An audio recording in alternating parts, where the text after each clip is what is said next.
राधे राधे आप सभी को। नमस्कार, प्रणाम।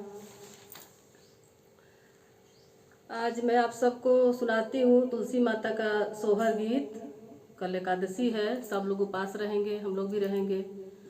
और परसों तुलसी माता का शादी है, तो आज मैं तुलसी माता पर एक ठो सोहर गीत सुना रही हूँ। आप सबको सुनिएगा, अच्छा लगेगा, बहुत सुंदर है। और वीडियो को शेयर करिएगा और हमारे चैनल को सब्सक्राइब करिएगा।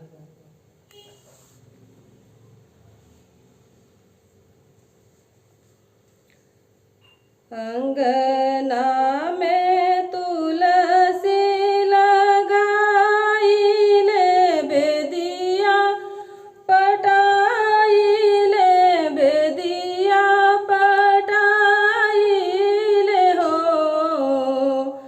अंगना में तुलसी लगाई ले बेदिया, पटाई ले बेदिया, पटाई ले हो।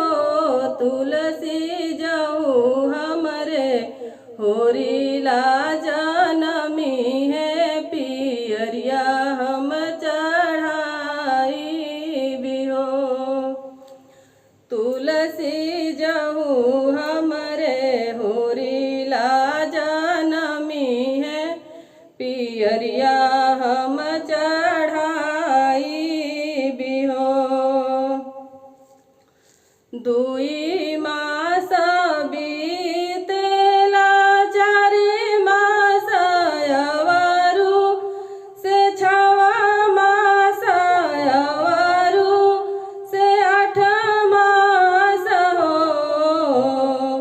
दुई मास बीतेला, चारि मास अवरु से, छवा मास अवरु से, आठ मास हो।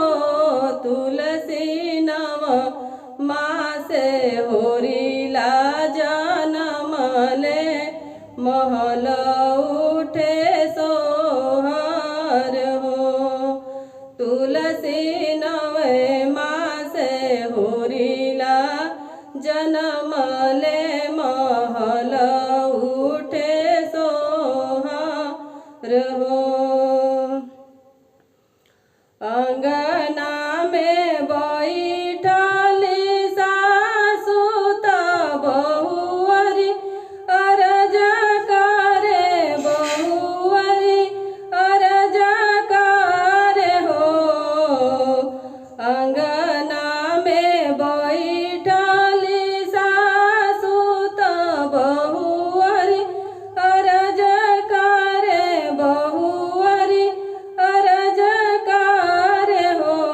सासु तुलसी के मननी पियरिया, पियरिया हम चढ़ाई भी हो। सासु तुलसी के मननी पियरिया, पियरिया हम चढ़ाई भी हो।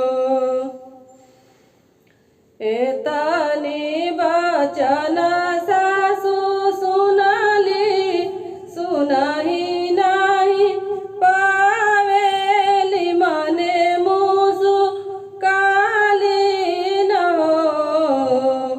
एतनी वचनी सासु सुनली, सुनही नाही पावेली, मने मुसु काली न हो। सासु झपटी के गईली महलिया, पियरिया ले आईली न हो। सासु झपटी के गईली महलिया, पियरिया लेके आईली न हो। लेके पियरिया आईली त बहुअर के था मावेली, बहुअर के पकड़ावेली हो।